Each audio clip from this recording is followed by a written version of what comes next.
Arkansas Section Bulletin, dateline May 29th, 2017. On this Memorial Day, we offer a sincere thanks to those who made the ultimate sacrifice for our nation. This is a QST message. Some Razorback hams celebrated a major milestone. 160 meters is going to start looking like a small wavelength soon. These stories and more, the Section News starts now. From the capital city, this is the Arkansas Section Bulletin. Arkansas's first, on-the-air, news and bulletin service. And now, here are your hosts. Joshua Carroll, N5JLC, and Andy Holmes, K5PO.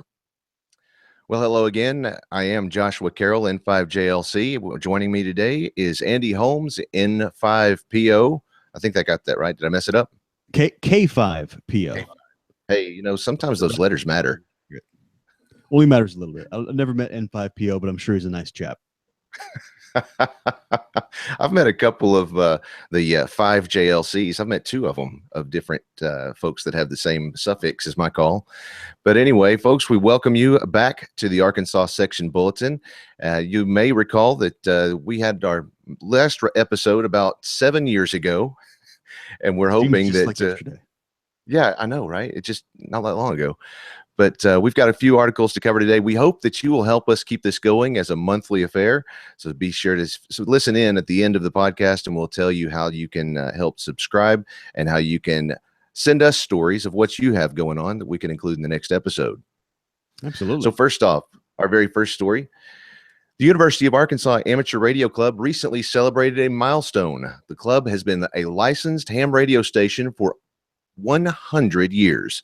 Having been founded in 1916, it's one of the oldest university ham radio clubs in the country and has been on the air almost as long as radio licenses have been issued. The club's call letters, Whiskey 5 Yankee Mike, have been heard around the world and beyond. In 1995, club members helped establish a radio link between the Space Shuttle Endeavour and an elementary school in Huntsville. To cap a year of celebration, Arkansas State Senator Uvalde Lindsay of Fayetteville recognized the club with an Arkansas Senate citation. How awesome is that? That's pretty great. I think it's just awesome to have this Arkansas club be such a long-standing, perennial, presence in the amateur radio world in general. It's pretty cool, and from our, the premier, university of the state as well. So it's really just a great story all around. Absolutely, it is. I think Kevin Thornton. He used to be a member. K5KVN. I believe he's actually a past president as well of W5YM. So yeah, he was. It's a great club. No, we won't hold that against them. No, not at all.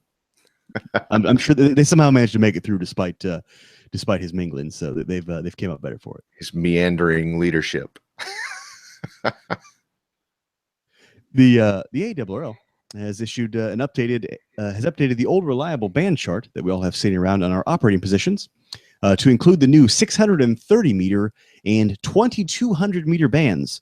These massive whale-sized bands are going to be interesting options for amateur radios very soon, though the ARRL was quick to point out that the bands are not yet cleared for use.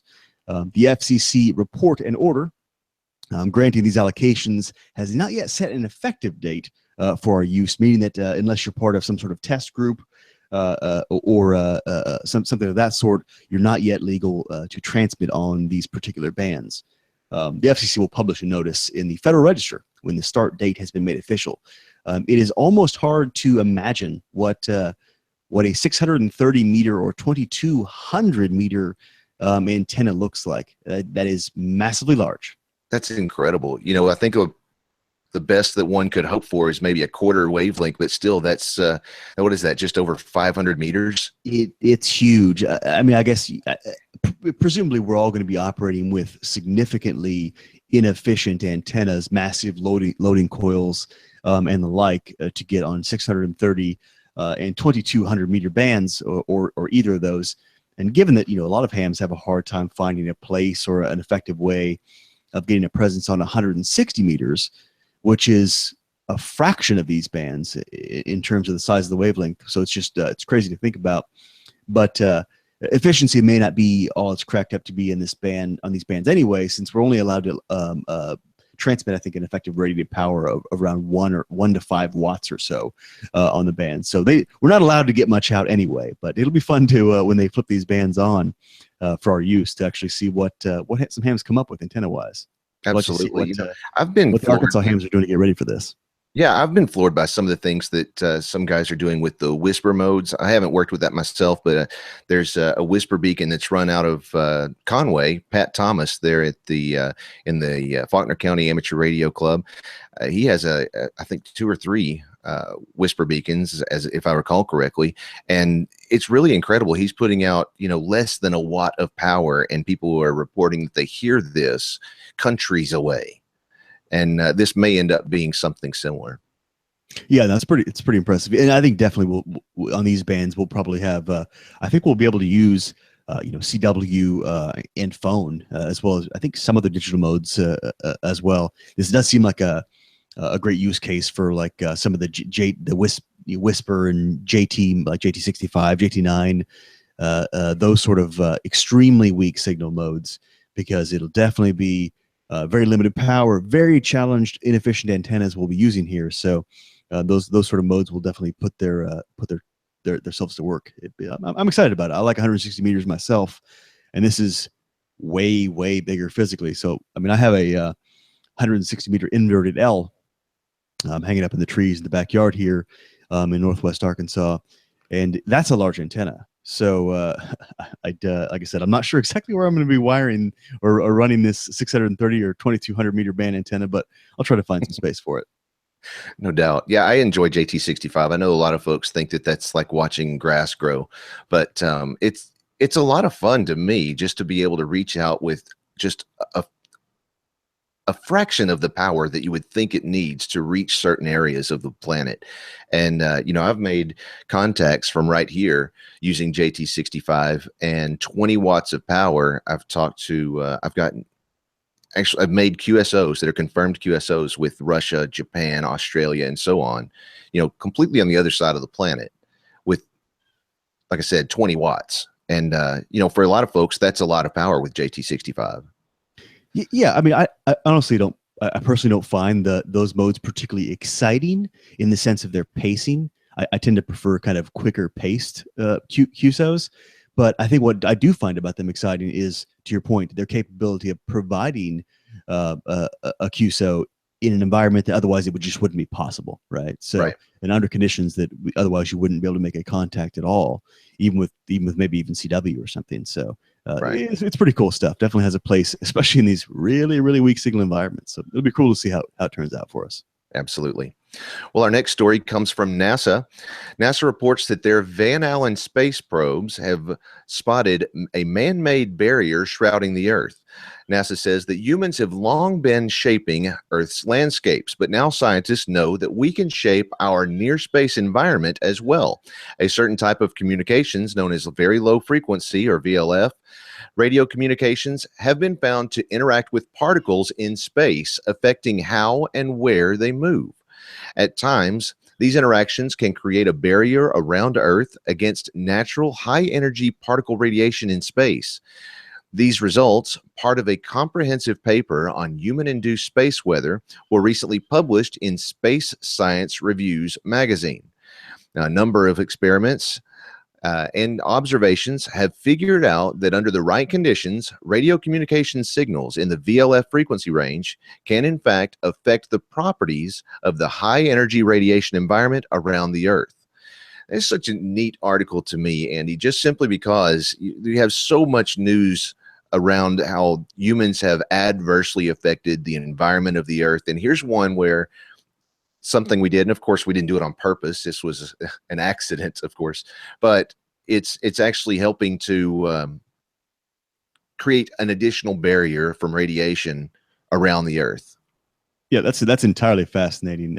I guess you never think about amateur radio being, you think about perhaps some of what we might conduct. Obviously, there's not a tremendous amount of very low frequency activity in amateur radio, of course, but you think about radio waves and emitting radio waves as being potentially something valuable for communication, maybe even life-saving communication, but you wouldn't think it would have some sort of protective value for our environment or our atmosphere. So that's a fascinating turn for what radio frequency and radio waves could do, as if we're lacking things to show us how fascinating the world of RF can truly be. Absolutely. Before we continue, let's go ahead and pause 10 seconds for station identification. You're listening to the Arkansas Section Bulletin. This is November 5, Juliet Lima Charlie. And Kilo 5, Papa Oscar.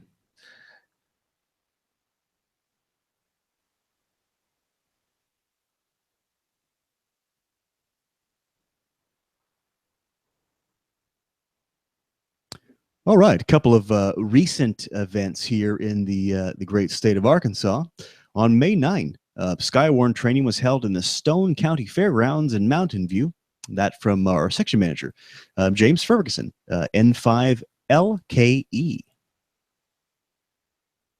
Hot Springs Village Amateur Radio Club recently sponsored a license exam session on Saturday, May 13th at the Garland County Public Library. More information on future events, you can contact Bill Stewart, Whiskey Alpha 9, Alpha Quebec, Quebec. Also on May 13, Hammond in the Park, a picnic on that Saturday at the Tyson Regional Park in Springdale occurred. Lots of fun there. Got some pictures actually on the ARRL Arkansas section website or Arkansas section Facebook page, rather, submitted by Kirk Seifert, Whiskey 5 Kilo Romeo Kilo. And the North Central Arkansas Amateur Radio Service assisted with the 65 Roses bicycle race on May 13th as well. Now, this is a race that supports the Cystic Fibrosis Foundation. The 65 Roses story dates back to 1965, when an observant 4-year-old, hearing the name of his disease for the first time, pronounced cystic fibrosis as 65 roses. Today, 65 roses is a term often used by young children with cystic fibrosis to pronounce the name of their disease. That is sad, but very cute. It is indeed both. And it's nice that they kept that piece of lore, and kind of intact with the naming the race accordingly. Yeah. That's actually pretty cool, and a nod to that young man. Well, some upcoming events here in the state. The Cabot Stars Club will be operating from the USS Razorback on June 2nd, 3rd, and 4th as part of the annual Museum Ships on the Air event. Anyone who is interested in helping to cover a time slot during the event can find out more information on Facebook by searching for Cabot Stars Club. Have you ever seen the USS Razorback? I haven't, no. It's really neat. It's a submarine. It was used in the Turkish Navy as well as the U.S. Navy, and it served a very long period of time in the water.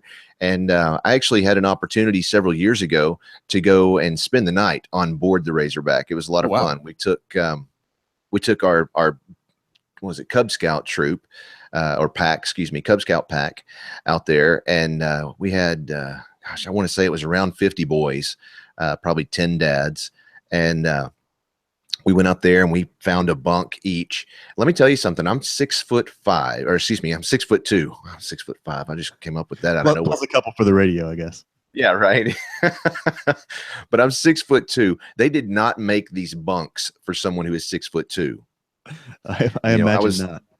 I had to lay on my back, and then my legs wouldn't stretch out, so I had to bend my knees. But in order to bend my knees, if I did it, they were hitting the top of the bunk above, or the bottom of the bunk above me. Then I had to turn my knees to the side, but I couldn't lay on my side because it was not wide enough for my shoulders. So I ended up kind of sleeping in this really awkward position. Needless to say, I was extremely sore the next day, but it was a lot of fun. The kids loved it. We had this great tour beforehand, and we had a pizza and a movie, and then, we went inside. Everybody found a bunk. It was a great time. Like I said, the kids freaking loved it. And I was just fascinated with the radio room. We walked past there, and the guy says on a part of our tour, he says, the radio room is still fully functional.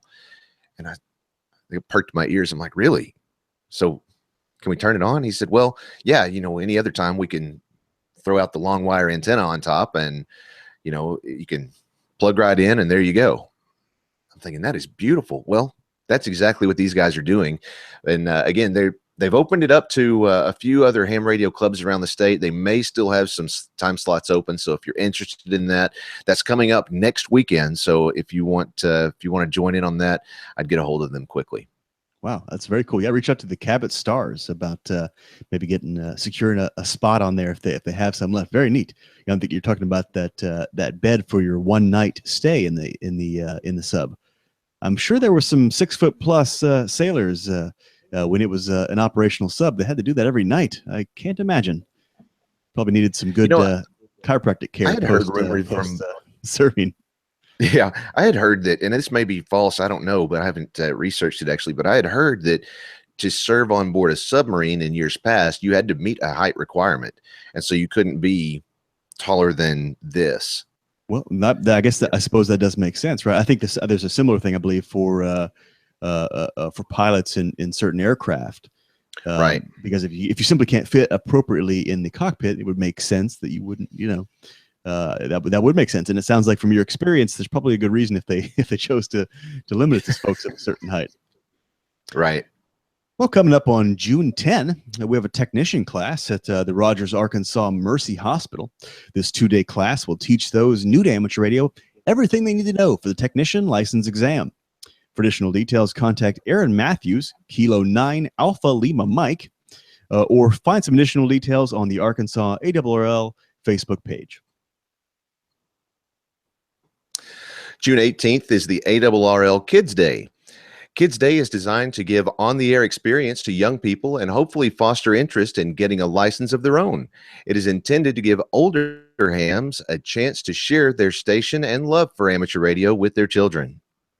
That's just good fun there, and it's cool that ARRL sets aside a specific day to try to promote this, because obviously we can't. You hear all the time, but it's just an everlasting truism that the kids will be the future of the hobby eventually, no matter what. And that's basically how time works, and a lot of us get older, and the hobby does have a great representation of older folks in it. But so this is a great opportunity for those folks to share their love for the hobby, share their passion for radio and the magic of radio with some young ones that might be interested in joining and getting a license themselves. Very cool. Yeah, every year my son and I participate in the Jamboree on the Air event. It's another Boy Scout event, and he has so much fun with that. Last year he sat down here and it's a couple of years ago actually, he sat down here and I showed him how to do it and how to call, and he actually knows nearly all of the phonetic alphabet just by rote memory. Just he can spell out entire words just without any issue at all. And so he sat over here, and after I'd given him some guidance, he was calling CQ and answering pileups and working them and logging them all himself with no problem at all. Next thing you know, I'm sitting on the other end of the shack, sitting over here on the couch, just kicked back and watching him. It was so much fun to beaming with pride there. That's awesome. Absolutely.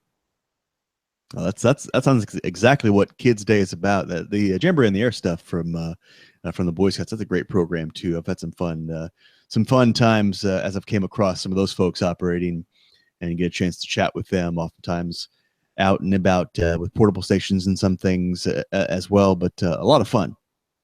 Well, so the end of June here coming up is the big one, folks. Field Day is June 24. This is the most popular on-the-air event in the United States. Some clubs and crews by now have all the planning done, as we're mere hours away from June now. They've planned where to put up the crank up trailer tower. They got the plans of who's bringing the get on the air station. Mothers are more focused on who's going to have enough baked beans. These are which is arguably more important. At any rate, make a plan to help put Arkansas thoroughly on the map this year. No matter if you're going to be running in a big multi-transmitter outfit on battery power out somewhere, or if you're just a regular Class D station on shore power, doesn't matter. Get on the air. Help put Arkansas on the map and have some fun with it. Field Day is just a lot of fun. You can't if you have an hour even or whatever you have to sit down and get on the air. There's really not a more fun. It's not really a contest environment. Everyone's out there trying to make QSOs and typically rack up some QSOs, but it's really about just getting on the air and having fun. So it's a bit more informal. Folks are open to a bit of a conversation, a bit of a looser environment. You just can't beat field day for on the air fun. It is a lot of fun. And to your point, it is a lot of fun. You get out there and you get to see some of the folks that you hardly see. Sometimes you get together and, like you said, gather over a plate of hot baked beans or maybe some barbecue, hot dogs, hamburgers, and so on. But for some folks, it is a contest. They really love to rack up those points and see where they can place and whatnot. And that's fun, of course. And then another aspect of it is just letting others know what is ham radio. And that's the reason why a lot of field day sites, and that's the reason why you'll get extra points in field day for having your field day location at a public park or some public location where folks can just walk up and find out more about it. What is it you're doing and whatnot? And of course, a lot of folks will invite their local politicians, their local office holders and whatnot. And, there's always something. It's just like the rest of ham radio. There's something in it for everyone, whether you're a contester or you're looking to just introduce yourself to folks who we've spoken with on the air, or you're looking to just promote the hobby. Like I said, there's something in it for everyone. Yeah, it's definitely a multifaceted event. A lot of it for folks is practicing kind of emergency operation, getting up, setting up in a portable environment or something. You have 24 hours, you can set up your gear, so you're not necessarily a long-standing thing. You don't have to set up stuff. Like I said, you can operate from your home station as well. For some folks just like to bring out the old boat anchor, fire it up and keep the capacitors, lubed up and running hot there. And, so really it doesn't matter what you like about field day or really even what you like about operating in amateur radio. It's in field day and you can get it there. So just get on the air. And, we always joke in Arkansas, of course, that field day being June 24 is is probably really great for some of those New England hams, have maybe a milder summer, and is oftentimes punishing for us Arkansas hams, well into the depths of our typically pretty humid and sometimes unforgiving summer season. That is true. If you're going to go set up a portable station or something like that, it can be pretty tough. But so here's a tip for your Arkansas hams. So let's say you want to run a class A, B, whatever, portable battery powered, or maybe class E, emergency powered off a generator or something like that. You only have to have your operating gear on the battery, respective generator, whatever it may be, right? So if you have a computer for digital or something, that would have to be on it, and your radios, the power supply, that sort of thing. Not your air conditioner, folks. Okay, so you can run your air conditioner off whatever you have, and keep the sweat down, keep the heat at bay. Enjoy your operating out there with your portable environment. Just a tip from me to you for your field day fun here in Arkansas. No doubt. Keep it cool, keep it safe. Let's go ahead and take another pause for station identification. You're listening to the Arkansas Section Bulletin.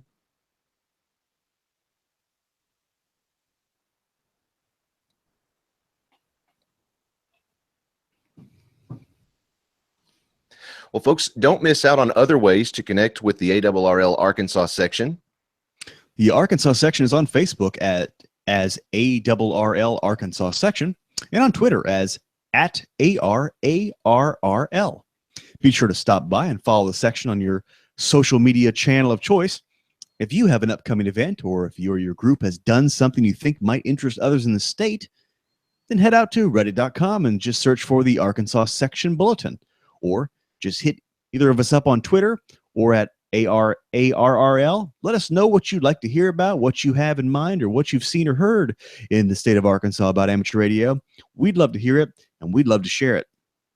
Absolutely would. Once again, that's reddit.com. That's Romeo Echo Delta Delta India Tango.com. And again, just search for the Arkansas Section Bulletin. Share all the information that you have on a story, including a point of contact for more information. If we use your story, we'll make sure to include your name.